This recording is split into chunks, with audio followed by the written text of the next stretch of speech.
Hello, this is my response to the second critical video assignment. I didn't really answer these questions in any particular order when I wrote it, so I'm just going to read out what I wrote. So Buchanan, Barthes, and Arnheim all provide different angles as to why design is inherently rhetorical. Buchanan looks to the genesis of design and rhetoric, tracing its lineage back to the Renaissance era, the nuance of the fine arts being strictly distinguished from the practical arts, and how a collective containing the likes of Aristotle, Galileo, Plato, Cicero, Horace, Quintilian, contributed to the rhetorical humanism of their era, and thus categorizing rhetoric as a liberal art, one that influenced all areas of art and all arts of making. Buchanan claims that the creation of rhetoric led to the creation of literature, history, the fine arts, science, and philosophy. Through this line of reasoning, rhetoric assumes an omnipresent factor in all areas of making and art and science, intellectually underpinning the direction and advancements of those subject matters. Buchanan also looks at how design as a discipline is far different than any other practical art or perhaps even humanity. It is a discipline that's indeterminate, one whose values evolve as the culture and technology surrounding design evolves. It is also deeply concerned with the process of making, more so than it is in the sciences, as character influences the formation of products, and products influence the formation of character in individuals, institutions, and society. Design is also one that is made with the thought of many, as the discipline of design, in all of its forms, empowers individuals to explore the diverse qualities of personal experience and to shape the common qualities of community experience. All of these caveats point to design being liberal art that's finicky than most, and Buchanan argues that design is work that is explicitly humanistic, its creations being so inextricably tied to the creator that it ceases to be a mechanical process. Buchanan's history lessons / musings led me to realize that design is rhetoric because people are behind the designs. We broadly associate rhetoric most closely with writing, and we strictly, well, not anymore with AI, but we strictly see writing as the physical manifestation of thoughts from another person. We see the rhetoric as a person attempting to persuade you of something.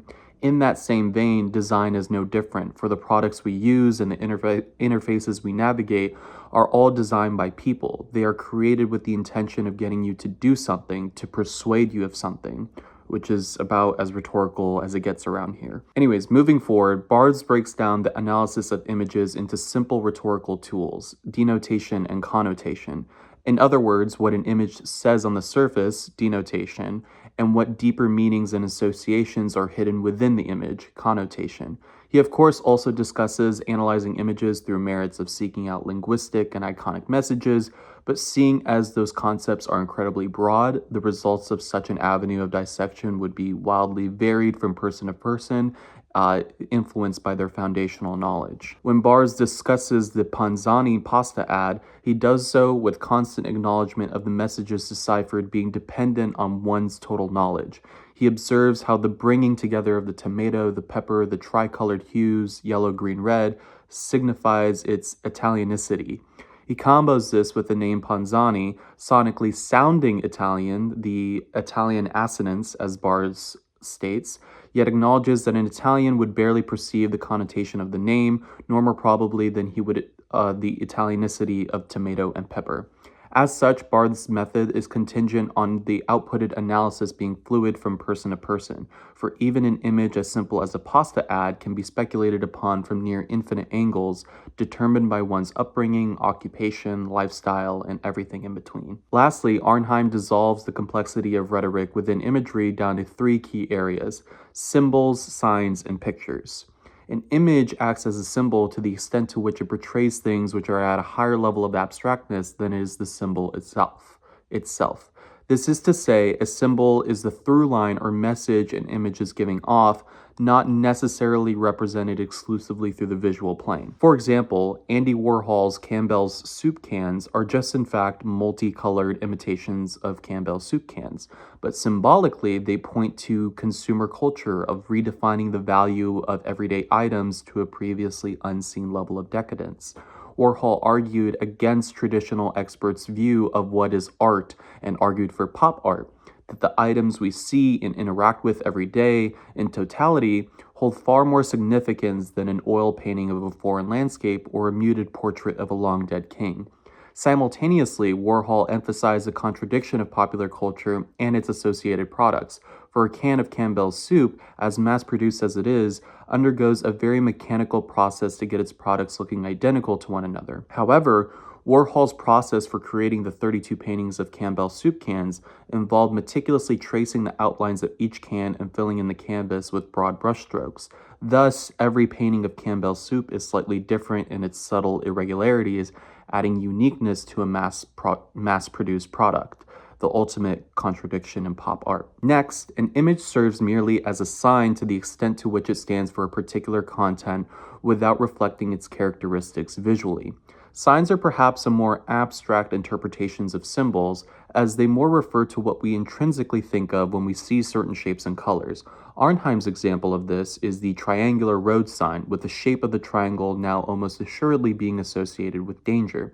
The development of signs is by no means a clinical and exact procedure, but is generally guided by the mantra of the sign itself being a unique and unmistakable image, with a triangular road sign being designed with the fact that a triangle is an unmistakable shape, seldom if never confused with anything else, and thus its message can be portrayed with a much more fierce immediacy than text. And finally, images are pictures to the extent to which they portray things located at a lower level of abstractness than they are themselves.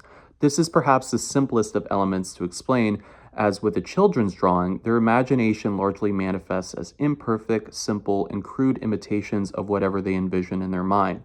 A whole person is a stick figure, a tree is a rectangle with a series of messy semicircles on top, a sun is a part of a circle with straight lines proliferating outside of its outline.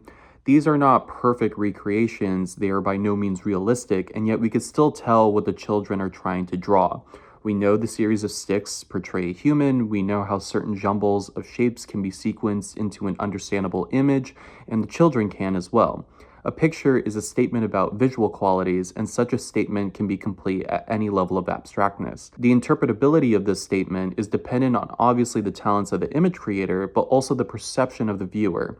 And I believe Arnheim and Barth's methods of analyzing imagery hope for a seamless coalescing of the creator's intentions and the viewer's interpretation. With all of that out of the way, we can condense the complex readings from Barth's, Arnheim, and Buchanan and assume that all three authors assume a position of wanting to both categorize and streamline rhetorical dissection.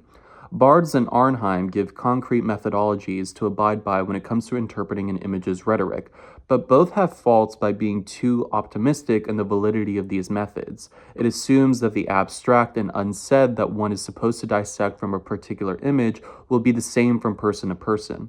Perhaps the beauty of these methodologies is that they don't guarantee an identical outcome, but then the entire battle of establishing rules for rhetorical analysis seems futile if the fluidity of answers is embraced. Buchanan serves as the underpinning for Arnheim's and Barth's methodologies, giving credence to rhetoric's ubiquity and importance by showcasing how its Renaissance origins led to a tidal wave of cultural, artistic, and mechanical advancements. Rhetoric birthed the liberal arts as we know it, and so perhaps the reason on why Buchanan gives so many clarifiers as to what design is, how its discipline is indeterminate, and that design is of the creation of products and not the products themselves, perhaps the reason why Barths and Arnheim attempt to so desperately give general guidelines to rhetorical analysis is because rhetoric is a spawn of everything we hold near and dear to us, and that these attempts to define it concretely are in service of keeping its legacy alive and ever prosperous. This is the final question that I actually have a definitive answer for. How might these readings shift the way you interpret or create visual media content in your own life or work? The changes I'll experience after sifting through these readings will predominantly be subtle, for I imagine myself maintaining a more acute awareness for the rhetoric involved in images, how these images can be deconstructed to their core, examined piece by piece for its rhetorical implication.